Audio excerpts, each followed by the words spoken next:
Today is Super Bowl Sunday, the unofficial American holiday, the Super Bowl, a game that has become an experience, a special day where Americans come together to share a common vision. In this land of liberty, dreams have always lived large, and the New England Patriots symbolize just that. This is also a place where success stories reign supreme, and the St. Louis Rams exemplify that success. But before we get to the greatest spectacle of them all, we must step back for a moment and remember the many men and women who have given so much for us to have days like this.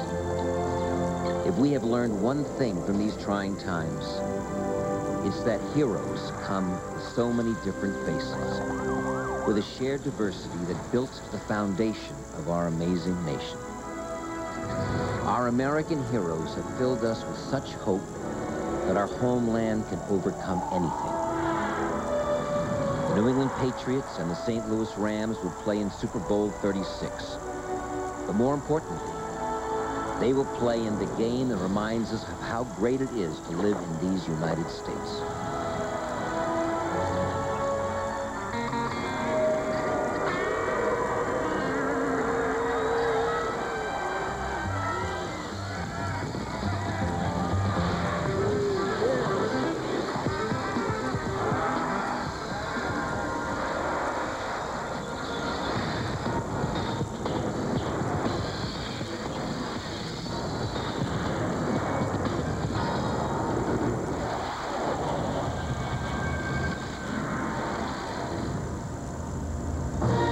Way down there is Afghanistan, just off to the right, and our troops are on duty right now in the defense of freedom. Their weapons may be locked and loaded, but their hearts are half a world away back home in the United States. These incredible pictures of our planet come from NASA satellites, and they're focused, like the rest of the world, on a city in Louisiana. That's because nowhere in the world is there a singular sporting event that brings a country closer together than the Super Bowl. Football is America's sporting passion, and this is Super Bowl 36. Now, keep your eyes on the white dot in the center of your screen, because that's where today's events will unfold. A celebration of the American spirit, the world's biggest musical stars, and, of course, the biggest football game of the year. Welcome to the Louisiana Superdome in New Orleans, home of Super Bowl 36. A live look at the playing field some 10 stories above here in the Louisiana Superdome as we welcome you to Super Bowl 36. And hello everyone, I'm James Brown and welcome to our very special show. Today is February 3rd and by now the Super Bowl champion should have been crowned, but of course that changed on September 11, 2001. This country was attacked on our soil for the first time since Pearl Harbor, and when the body count was taken, more than 3,000 Americans, as well as people from 80 different countries, were dead. Indeed, a new era dawned. And once the initial shock wore off, this country united in a way that hasn't been seen since World War II. So we fervently hope that today's show will have a little something for everyone as we celebrate just how special this country, this sport, and indeed this game is to all Americans. And as I introduce Terry Bradshaw, Howie Long, and Chris Collinsworth, we all want to thank NASA and the Space Imaging Corporation for that unbelievable look at Earth. And by the way, one man who is especially proud to have his feet planted right here in this place, home state of Louisiana. That's right. Terry Bradshaw. Bring it up, baby. Bring it up. Running for governor. Everybody knows that. But first, I want to congratulate my buddy Lynn Swann. Lynn Swann went into the Hall of Fame last year. John Stallworth, I'm so proud of you. You went into the Hall of Fame. He heads up a company called Madison Research Corporation, which works with NASA. So it's kind of cool that today we come down with these satellites. Yeah, George Allen, Dan Hampton, of course, Dave Casper, my old teammate, also going in, and a great day. Congratulations to all the Hall of Famers. But if we could go back for one moment, if you are elected governor, what will you do? Well, I think everybody knows how much I love my mother. And Mother, if they let you out for playtime today, I just want to let you know the first thing I'm going to do is pardon you. Get her out. Boy, you know what? Your mother is a real star in that family to put up with you. All Sorry, right, Mom. folks. Today's pregame show is different than any pregame show you've ever seen. Not only is it a celebration of America, it's also jam-packed with plenty of football, a little taste of New Orleans, and, of course, some great music. You'll see, no doubt, Barry Manilow, Paul McCartney, and a special performance by the Boston Pops. But, folks, we are indeed here for a football game. So for both of these teams, New England and St. Louis, it hasn't been easy getting to the Big Easy. In a moment, Pam Oliver will look at the Patriots. But first, we'll start with the Rams, who knew that if they didn't change their defensive approach, it didn't really matter how good their offense was. We love y'all. Straight up. St. Louis's offense has demolished defenses at a record-setting rate the last 3 seasons. However, the Rams' most impressive defensive demolition may have occurred this season on their own D. 8 new starters, a new coordinator with a new scheme, and a new attitude. The result, the league's 3rd best unit and a return to the Super Bowl. On the eve of the biggest game, we're here talking to an offensive star about the defense. We wouldn't be where we are right now if it wasn't for the defense. This year, we had plenty of games where our defense won the game for us. Not just kept us in it, not just coupled with the offense, but the defense won games for us. You gotta respect the Rams defense. We ain't playing with nobody now. We expect to come through each and every ball game. I think that's the difference between this year's defense and last year's defense. Last season, the league motto was, do unto the Rams' defense what their offense does unto you. That's all changed. With his quiet, no-nonsense attitude and attention to detail, defensive coordinator Lovie Smith has the St. Louis D swarming back on course. When Lovie first got here, the first thing we did in the mini camp was a pursuit drill. And I don't think it would have mattered how hard we ran that drill. You know, the first time we did it, it wasn't good enough. We had to line back up and do it again. And I think that set the tone for the entire year. what in the world did you see in this guy, a name like Lovie? I'm hearing all your defensive players say, oh, he doesn't yell and scream. No, he doesn't. But he gets the job done. What's the deal? He has a way about him that just reeks of leadership, I guess, and character. When you meet him, he's one of those rare people in life that you meet and you say, this person will have an impact on me in life, not just in football terms. He's one guy that could spank a grown man just by getting up in a meeting and saying a couple of words. He can make you feel like your dad just spanked you. It's amazing. Without yelling, without doing any of those things, you can leave the meeting knowing, I think I just got spanked. He didn't have to say very much, and the players understand. An overhaul is nothing new for Coach Martz. In 1999, the Rams' offense was revamped. The centerpiece of that remodeling was Marshall Faulk. In 2001, the defensive showpiece is Aeneas Williams. You can't speak enough about how well Aeneas Williams plays football. I think Aeneas means to the defense what Marshall Faulk meant to the offense a couple years ago. The Rams have made major strides on defense, but have they met the gold standard set by the offense? They've accepted the same standard of excellence that we've tried to establish on offense, and we're trying to get that done with defense and special teams, and I think we're at the same level. For the New England Patriots story, here's Pam Oliver.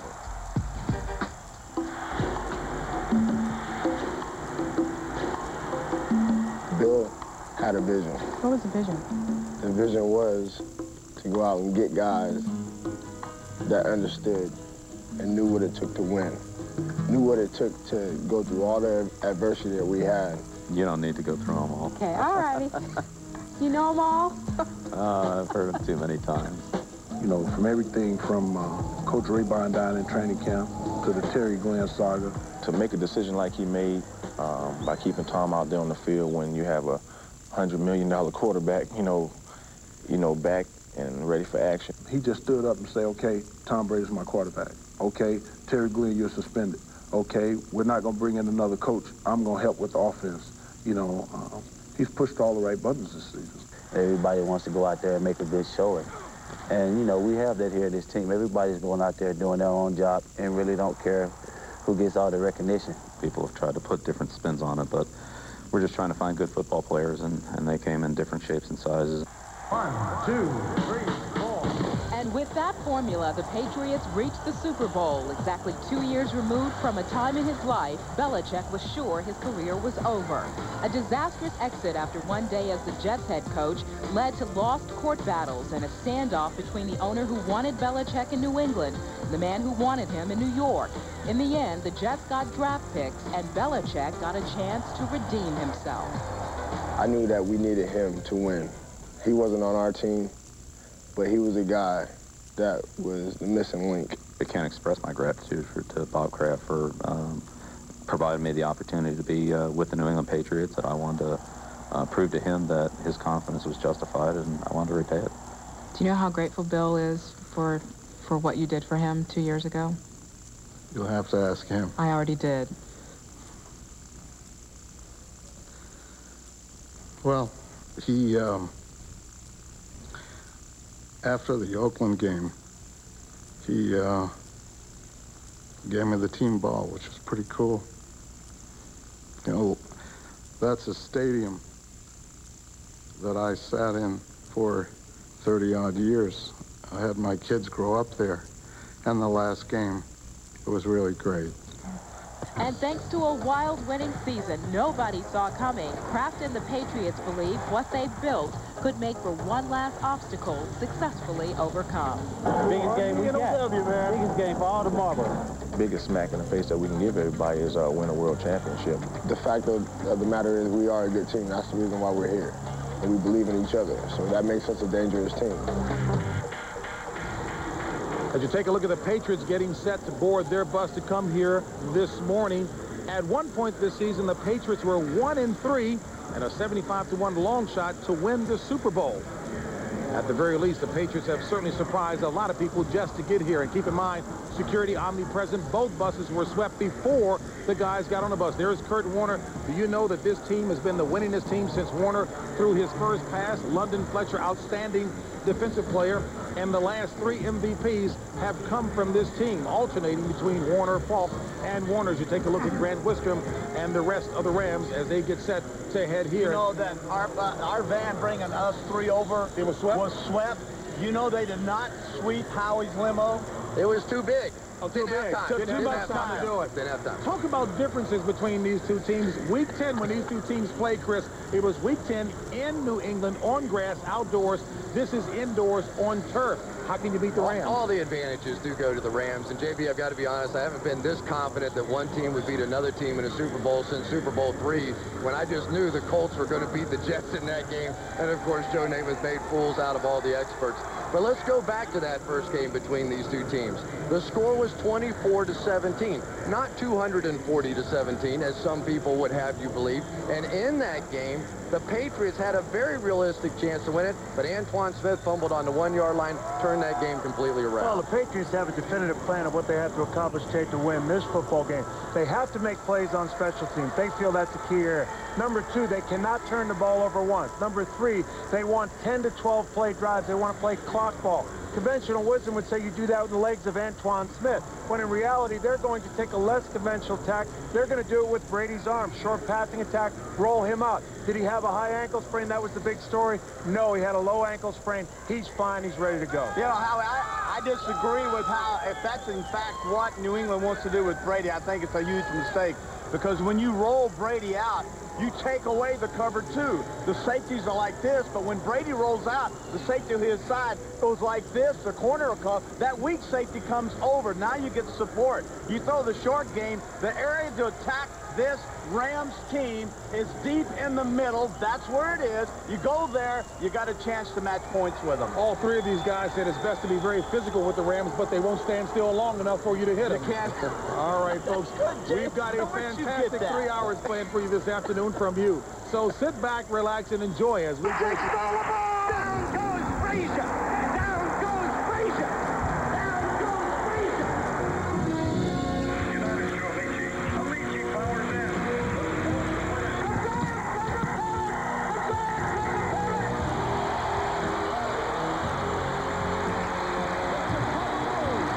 Won their 6th NBA championship. Gibson, swing. This is going to be a home run. Unbelievable. I don't believe what I just saw.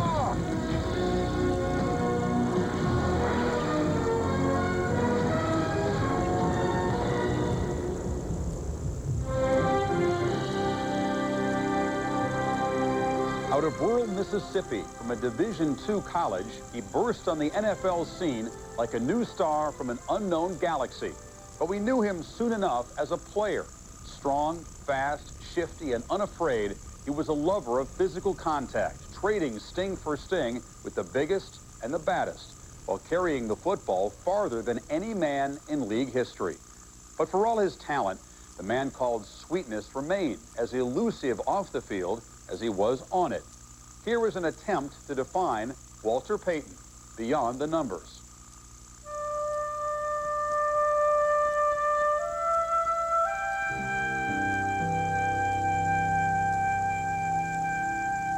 The most fun I've ever had was playing football. And I don't care how many records are broken or anything else, they won't have as much fun as I did.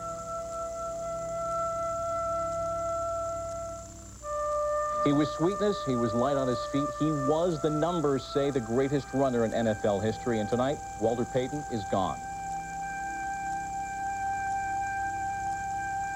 Here's a guy that was invincible, and all of a sudden, you find out that he's not. When you see someone that you think is at the peak of his life and health, you don't believe that it's possible that someone that's that vibrant can go so fast, and I think that's what shocked us all so much.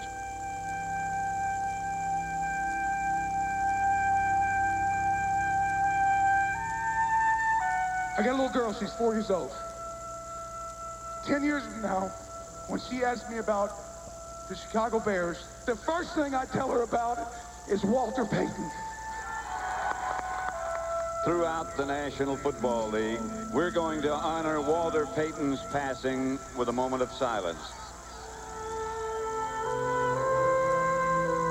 Sweetness, thank you for touching us all. I've talked to a lot of people in Chicago, a lot of people around the country about Walter. And one of the sayings that I've heard is that in Chicago, Michael Jordan is loved, Walter Payton is revered. I think he really was a symbol of everything that Chicago likes to think it stands for. Hard work, struggle, seizing the moment.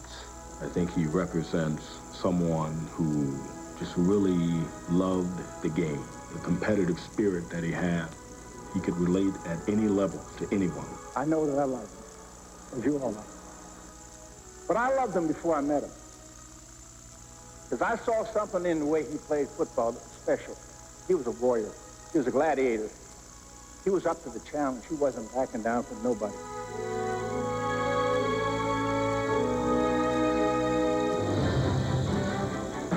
Payton refined his combative talents in relative obscurity. At Jackson State, he rushed for over 3,500 yards, scored 66 touchdowns, and kicked extra points and field goals. Over 4 seasons, he amassed a Division II record 464 points. I saw Walter Payton run through the line, and his helmet hit this tackle's helmet, and it bust. I saw him stiff arm defensive back as they came to tackle him and actually snap the head back and the feet almost leave the ground. Drafted 4th overall by the Bears in 1975, Payton launched his 5'10", 200-pound frame at the NFL that fall. Hands it off to Payton. Big hole up the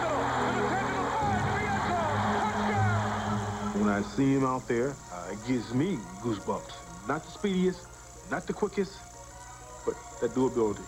And to keep pounding, you know, week after week after week, play after play after play. Receivers left and right. The toss to Payton, sweeping right. He's got some blocking. Makes the turn 40. 35, 30, right sideline. 25, 20. They go all the way. 15, 10. Defense where you had to compensate. He had one thing that he loved to do, and he was so good at, is he finished off a run. You came up, boom, he was going to get you. He spins back inside. Ripped by one man, still on his feet.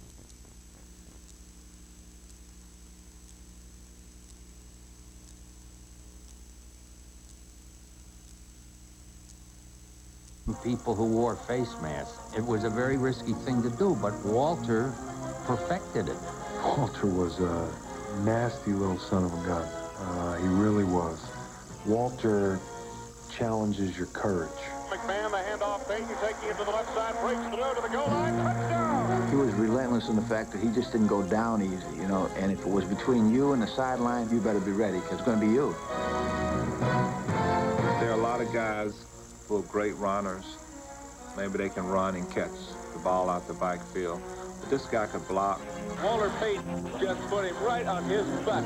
He could throw the ball. Quick pitch to Walter, fakes the end around. Walter's going to throw. Man wide open. Touchdown, Baltimore. He was a complete player. Walter Payton, to me, is the best football player I've ever seen. And I was fortunate. You don't coach Walter Payton. You just give him the ball. He'll do all right. Blessed with a near-perfect physique, Payton did just fine every game day of his career, save one in his rookie season. God looked down on Walter Payton and said, Walter, you're going to play for 13 years, and you're going to miss one game, and they're going to beat you up, knock you down, and you're going to get up and still play.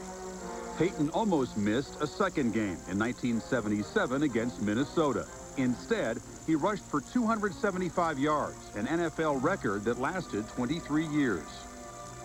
I was sick. I had the flu, and I didn't feel like I was going to play. Had a little temperature.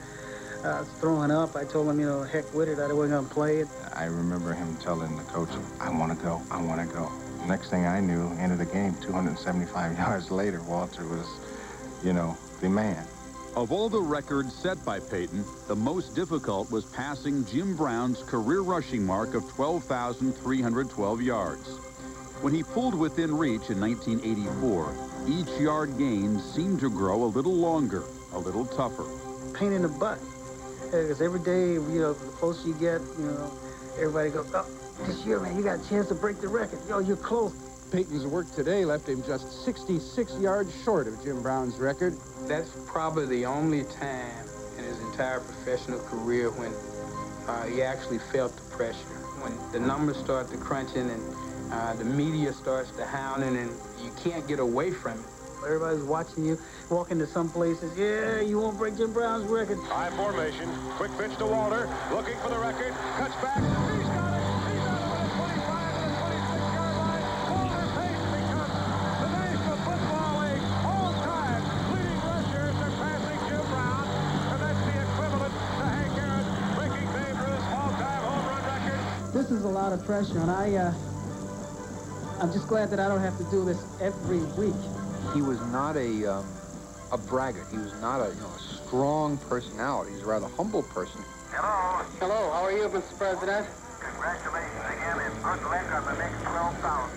Very best wishes. Congratulations again. Well, thank you, and give my best to Nancy.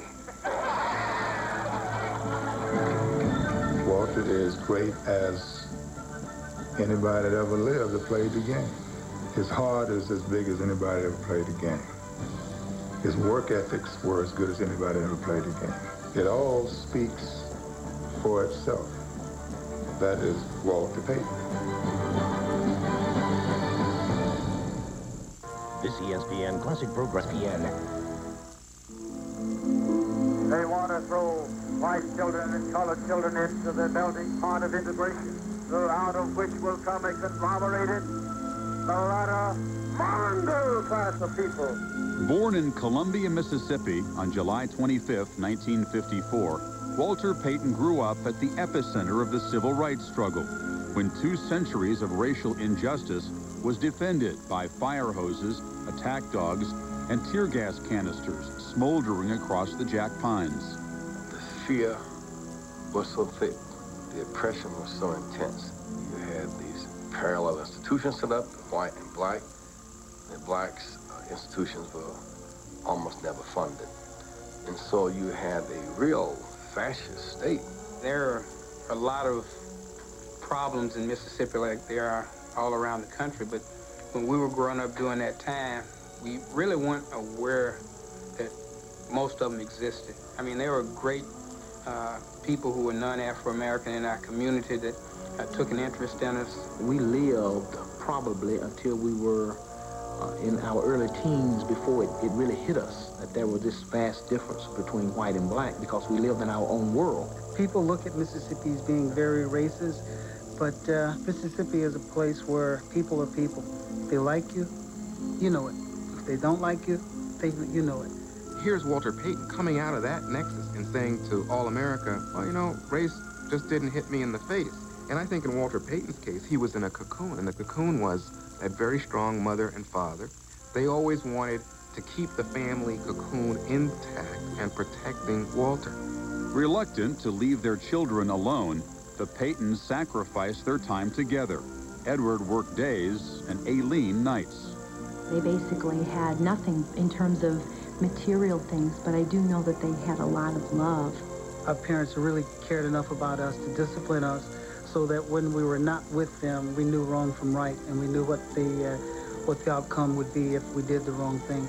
We all had a week to wash dishes. And if the dishes were not washed correctly, you will awaken out of bed and wash the whole dishes over. And I mean everything, the ones that were dirty and the ones that were clean too. So you learn to do the job correct the first time. Our parents stressed being well-rounded as kids, and we were forced to go to music, forced to go to piano. Music has always been a big part of our life. This is Walter Payton from Mississippi. Walter.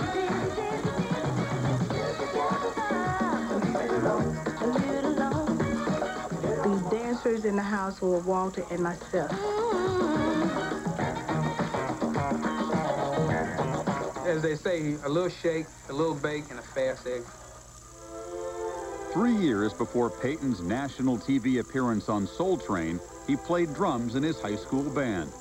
But when his mother lifted her ban on football in his junior year, he found new purpose, setting records at all-black Jefferson High. Then, in 1970, Payton was part of the first class to integrate Columbia High School. And everybody was worried, how would these two races mix? Opening game of the season, Walter takes a handoff and runs 95 yards for a touchdown. He goes 65 yards on another run for a touchdown. Suddenly, everybody in town isn't worried about whether you're white or black. You're part of a team, and that team is what was important in that little town. We played Prentice, which was a rival, you know, once we were integrated, and Walter scored 2 touchdowns. And he gave what some call now the Black Power signal. He held up a clenched fist. Someone approached me after the game, wanted to know, what's he doing giving the Black Power signal? I said, well, if he can carry the ball like that, he can give a Black Power signal anytime he gets ready. At an early age, Walter saw something that we could not see. He had a vision for himself. And he not only had a vision, he lived out that vision. I think Walter was one of those guys where he was saying, you know what, I'm somebody. I'm going to prove it. Every practice, every down, every play, I'm going to prove it. Payton's drive to prove himself never was more evident than in a rigorous training regimen he developed in college. We used to run the bleachers a lot, run up and down the beach, and then Walter found him a hill to run, you know, where he could run down the hill almost as fast as he run up the hill. He had his version of the Matterhorn, and that's what he would run up. And he would have teammates who would come out there, and they'd try to match what he was doing, and they'd be dying. They'd say, let's get to the golf course. Let's get to the swimming pool, you know, where, give me a gin and tonic. Give me anything but this. Basically, you ran till you puked. Be 100 degrees, 110% humidity. Just do that again and again and again. A lot of times after they got through running the hill, it took about 15 to 20 minutes before I could drive my car home. Walter knew that he had to be ready to be the best. And I think that also sits in the back of your mind and makes you realize that you can't miss a workout. You can't miss a step.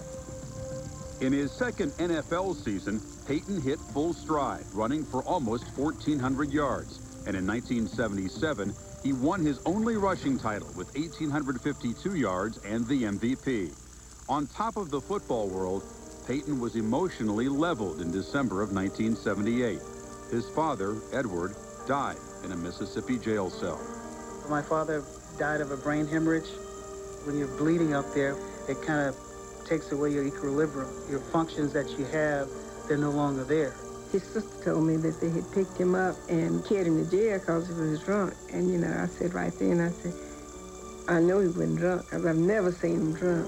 So I went on there to get him, and he was dead then. An autopsy found no alcohol in Edward Payton's blood. Despite a ring of suspicious circumstances surrounding his father's death, Payton was philosophic when the Columbia police were cleared of any wrongdoing. Who's to say that in the same situation, if I would have been looking at a white guy and me being the police, I wouldn't have made the same assumption. You want to get angry, you want to be mad, or you want to, you know, lunge out at somebody else, but what my father and what my mom taught me, teaches me, is totally different from that. I'm sure there would have been people, given his financial wherewithal, who would have been glad to stand by his side and scream bloody murder. But that wasn't Walter Payton. That wasn't the boy that his daddy raised. The boy that the father raised was the boy who would put on the blinders and go back to playing football. Okay. Come up to you, usually in a public place, and maybe give you a little pinch on the backside. And you look around and say, gosh, this macho running back is pinching me on the backside or whatever. You know, what gives here? He had a hand like a pair of pliers, and he'd come up behind you, and he'd grab a piece of meat on the back of your thigh and would not let go, and he'd send you right through the roof. And you really hadn't made it as a sportscaster or a sports writer in Chicago unless you'd been pinched on the butt by Walter. When he'd run out of bounds, he would goose a photographer on his way by. He was famous for, you know, he was laying on the ground underneath a pile, tying the referee's shoes together. Payton sneaks up behind me and wraps his arms around me and lifts me up off the ground. And as he does so, there's this crack. And Payton says, "See, Enberg, I put your back in place." I said, "No, Walter, thanks. You just broke my glasses."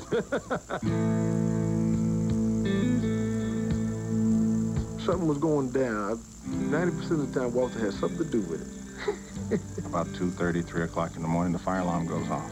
Well, of course, everybody's asleep. Walter comes out of his room and says, "What's going on? What's going on?" Well, everybody knew. Matter of fact, I think the police and the fire department all went to Walter's room. We had a general manager who was a very serious man, Jim Finks. Walter's the only person I knew that could reduce Jim Finks to rolling up socks and running around the locker room throwing them at each other. Walter, if he was feeling like it, would head up to the switchboard and sit down and start answering the phone. They'd say, "Oh, where's Ms. Johnson?" And Payton said, "She's on vacation. I'm taking her place." When I was off the football field, I kind of felt like I was unclothed. I kept everybody else laughing. I kept them off guard so they didn't notice that I was not on the football field. Very, very sensitive guy. I remember one year he cried when he was injured. He came off the field, he hurt his ankle. And you know, you don't see that from a guy. It wasn't that he was hurt, it was that his pride was wounded. When it came to revealing himself, Walter always backed off. He was notorious for setting up interviews and then running away. I had set up an appointment with Walter for after practice one day in Chicago. I'd flown in expressly for that. I approached him and I introduced myself. And he told me to meet him in front of his locker. What he did was skip out the back door and left me standing in his locker. Oh, Walter was just plain out there. You know, he had the attention span of a cabbage moth. If you had to interview him, it had to be on the run. He always had to be going someplace. There were ants in his pants. And when you're playing with athletes, you're in the locker room with these guys, these are your guys you go to war with. Those other guys are looking for a story. You have to deal with them, but you distance yourself from them, and Walter just don't let anybody in his world. There are certain things about yourself that you don't even like about yourself. And you definitely don't want anybody to find those out. Walter was really kind of an enigma. I think those of us who were around him for all of those years never really knew him.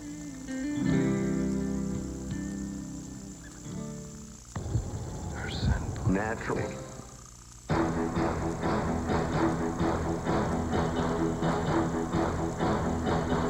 There's no question. It was Walter right, Walter left, Walter up the middle. He was the Bears' offense. Well, I mean, you know, it was pretty easy to figure out how to key on the Chicago Bears. We were always limited somewhat in the passing game, and you knew that you had one great running back and you were going to run him to death. He had to be a marked guy, and people were going to go after him, and he still put up those kind of numbers.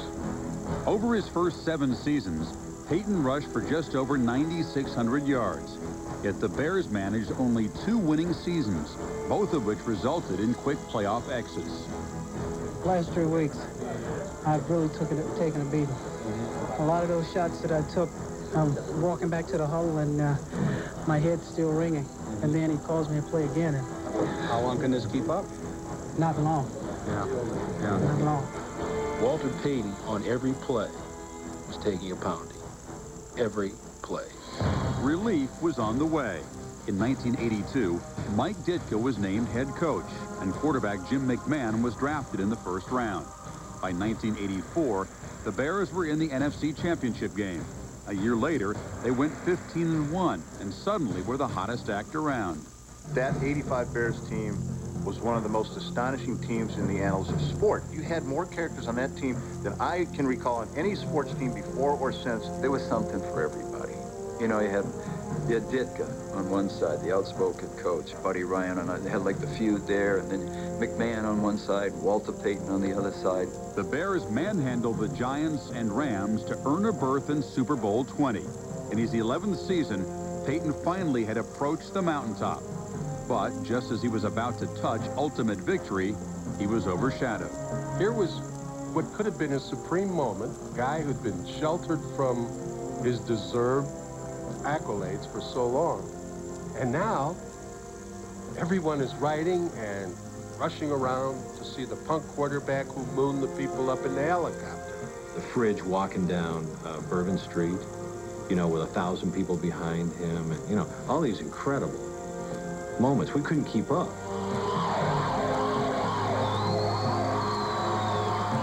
Somebody said to Walter, "What do you hope to achieve in the Super Bowl?" Well, the obvious answer is to win the game, to have a championship ring, to score a touchdown, to lead my team to victory. Walter said none of those things. Walter said, "I want to play the game so hard that when it's over, I'll be exhausted. I don't want to have anything left, mentally or physically." Super Bowl 20 drained Payton to the bottom of his reserves, but not for the reasons he anticipated. High formation backfield. Here's the handoff. Payton centers, steps to the right side, fumbles the football as he's hit, and the Patriots have recovered, it appears, at the 19-yard line. Walter had got hit with the fumble in the first series. So I think mentally it kind of took him out of this game. Well, we gave the ball to Walter quite a bit. And New England's whole focus that whole week was to stop Walter Payton. And they did a pretty good job of that. Despite holding Payton to only 27 yards on 11 carries, New England trailed the Bears 23-3 at halftime. You knew the Bears were going to win the whole second half. My hook as an announcer was, will Payton at least get a Super Bowl touchdown? I mean, you got the premier running back in the history of football. Don't score a touchdown in that game, something's wrong with that pitcher. Payton and again William Perry in the backfield. First and goal from the 1-yard line. Handoff to the Fridge. Yes, William Perry has scored on a 1-yard touchdown run in the Super Bowl. Why would you want Fridge to score? I mean, no, Walter's supposed to be in that end zone. Here's the crowning achievement of his career as a team player, as a Chicago Bear. And he doesn't get his piece of the wedding cake. That was cold. It ticked me off, the way it was handled. Some of the words that I want to use that come to mind at this particular time, I can't use. When you're playing a football game, you don't think about who's scoring touchdowns or this or that. And then in retrospect, you say, well, it was important. You should have thought about it. You know, that's something that I should have thought about and should have made sure that happened. I just don't think that Mike Ditka had an obligation and really even realized how important that would be to Walter Payton. Walter Payton got to play in the Super Bowl. He played very well. His team had one of the great Super Bowl victories ever Walter Payton played on. One of the great football teams in National Football League history.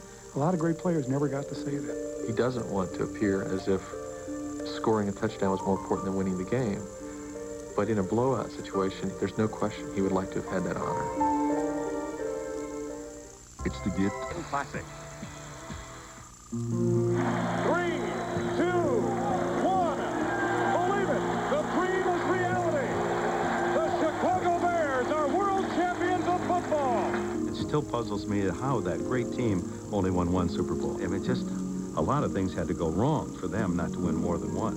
We should have won 4 Super Bowls.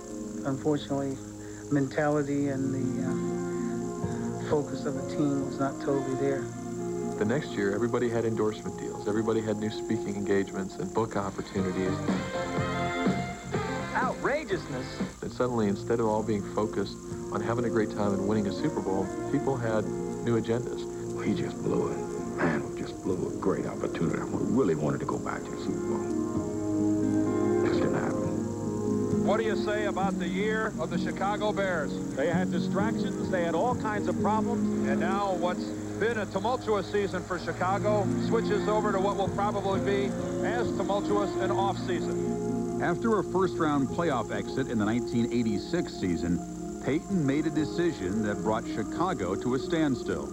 Unless something happens and Mr. McCaskey comes to me and says, well, come back next year, it looks like this will be the last one. Payton rushed for his last 533 yards in 1987. as Chicago won a 4th straight Central Division title. On December 20th, the Bears honored the greatest running back in their history. Sweetness reciprocated.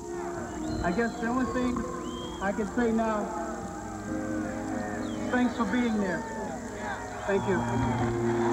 Walter's retirement left you wanting more, but that was the way he wanted it. In January of 1988, the Bears faced Washington in a divisional playoff game. Trailing by 4 with 41 seconds left in the game, the man who accounted for almost 22,000 yards came up a yard short. I remember looking down from the press box and seeing him there and thinking, my gosh, you know, all the things he had accomplished, everything he had done, he looked so lonely. He was completely destroyed that his career ended this way. He thought he was going to end up playing in the Super Bowl. It's been a lot of fun. And when you take away the fun, then it's time to leave. That's why it's so hard for me to leave now, because the fun is still there. In the locker room after the game, one of the writers there had asked a question that kind of indicated to him that this writer believed he had hung around too long. And Peyton said, all these years, I still get no respect. Peyton once in an interview said, beneath this breast beats a heart. It bothered him a lot that he wasn't getting his recognition. People talk about running backs and everything else, and they never talk about me. You're paid more for flash and style than performance today, and Walter made his reputation on hard work and consistency, not flash, not so much style. And you know, when you do that, a lot of times you're overlooked or you're taken for granted. You'd like to know the most typical Walter Payton kind of thing that had to do with his breaking Jim Brown's record. It was in October. The Saints were in Soldier Field, but the Cubs were in San Diego in the National League playoffs. It's not fair to say that Walter Payton broke that record in anonymity, but Chicago's attention was certainly divided, shall we say. He had to share the moment with the Cubs. What we should remember Walter Payton for is the consistency of his play and his durability, his endurance, his willingness to fight for the tough yard.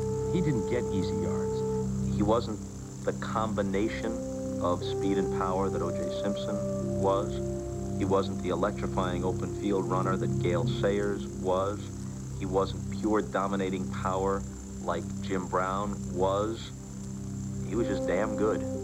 As far as being the fastest, I wasn't. Being the strongest, I wasn't. Being the biggest, I wasn't.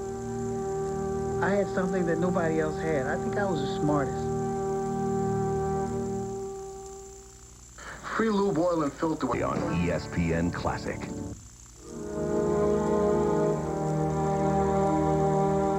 No longer able to directly feed off the excitement generated on the football field, Payton looked for new venues to challenge his competitive spirit. I'm not sure if he really ever liked it. He needed something else to do, and I think he thought that car racing would fill that void. More than anything, what race car driving gave him was a thrill. He loved interacting with the public, which it continually gave him. It gave him media exposure, which he also knew was good for him.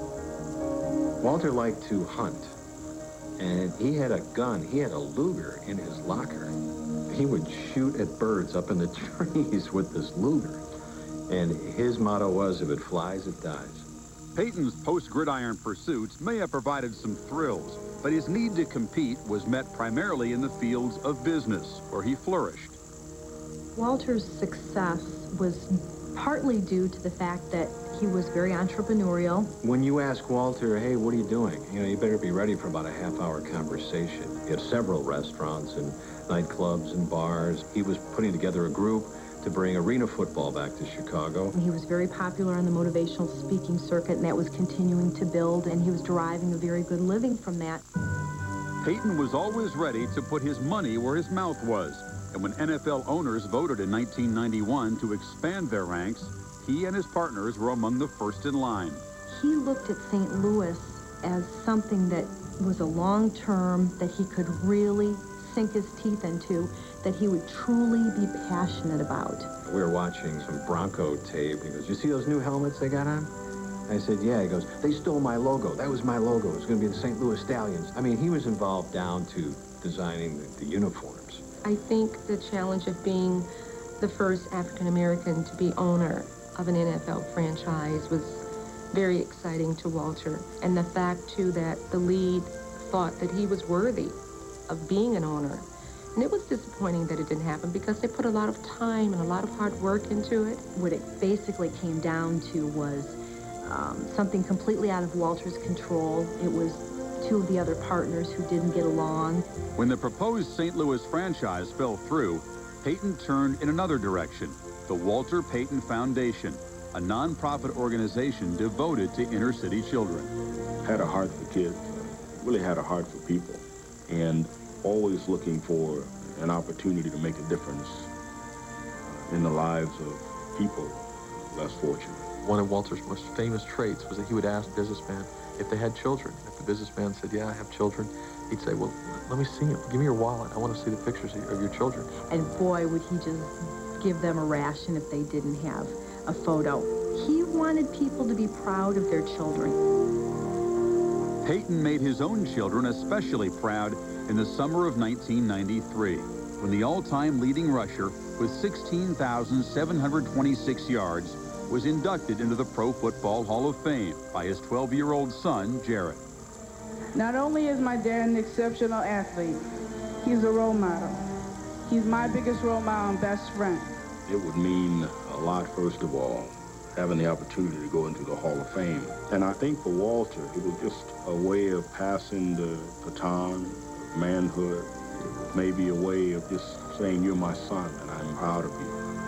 We made a wager who would be the first one to break down in tears. And after hearing my son get up here and talk, I don't care if I lose the bet. With his football legacy in place, Peyton's future shimmered like gold on the horizon. Soon, the shadows will begin to gather. Of having stomach problems, and we thought it was indigestion or something like that. He took a lot of Pepto-Bismol and Maalox, and it must have helped because he'd never felt that he needed to see a doctor. In December of 1998, after undergoing an exhaustive battery of tests at the Mayo Clinic in Rochester, Minnesota, Peyton was diagnosed with a rare and potentially fatal liver disease. That evening when he got back home, he brought me downstairs and about the kids. He was very calm when he broke the news to me. I know he had sugarcoated it quite a bit to tell me, but the first thing I did was cry because I got scared. I got really scared. Jared Payton has his news conference announcing he's going to go to Miami, Florida, play football. And suddenly there's Walter, and his appearance was shocking.